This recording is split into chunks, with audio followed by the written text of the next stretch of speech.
ఈ 'ఉప్పెన' సినిమాలో సార్. దేవిశ్రీ ప్రసాద్ గారు అసలు అద్భుతమైన ఆల్బమ్ ఇచ్చారు.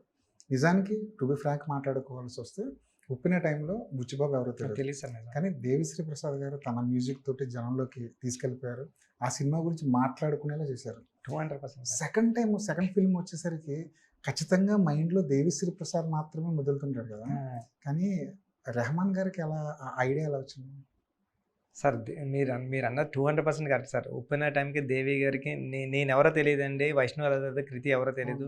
మమ్మల్ని ముందు మార్కెట్‌లో క్రియేట్ చేసింది ఈ సినిమాకి మ్యూజిక్ అండి. అవును. 'జల జల జల పతంగా' గాని, 'నీ కన్ను నీలి సముద్రం' గాని, అంటే దేవి గారు లేకపోతే మేము ముగ్గురం లేమండి. దానికి ఎప్పుడు నేను గ్రేట్‌ఫుల్‌గా ఉంటానండి ఆయనకి. కానీ నాకంటే ఇండస్ట్రీకి వస్తే కొంతమందితో వర్క్ చేయాలని డ్రీమ్ ఉంటది కదా సార్. రైట్. అంటే డ్రీమ్ అంటే అరే! ఈ స్టార్‌తో చేయాలా? ఈ టెక్నీషియన్‌తో వర్క్ చేయాలా? అలా డ్రీమ్‌లో నేను ఊర్లో ఉన్నప్పటి నుంచి చిన్నప్పటి నుంచి ఏఆర్ రెహమాన్ సార్‌తో వర్క్ చేయాలని డ్రీమ్ సార్. ఆయన తమిళ్‌లో ఉంటారు. ఆయనకి తెలుగు రాదు. ఆయన మెయిల్‌లోనే కాంటాక్ట్ అవ్వాలి. ఫోన్ నెంబర్‌లో కూడా అని అందరూ భయపెట్టారండి. కానీ భయపడ్డాను. ఆహ్, అందరి మాటలు విన్నాను.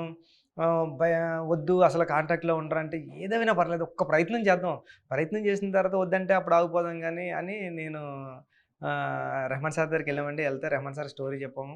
నెంబర్ ఇచ్చారు. ఫోన్ నెంబర్ ఇచ్చారు. ఎవరికి నెంబర్ ఇవ్వరంటండి. ఫోన్ నెంబర్ ఇచ్చారు. ఫోన్ నెంబర్ ఇచ్చిన తర్వాత ఇప్పుడు కూడా జస్ట్ మెసేజ్ కాల్ మీరు చేస్తే షాక్ అవుతారు. ఇలా జస్ట్ ఇలా కాల్ చేసింటే వెనక్కి కాల్ చేస్తారు.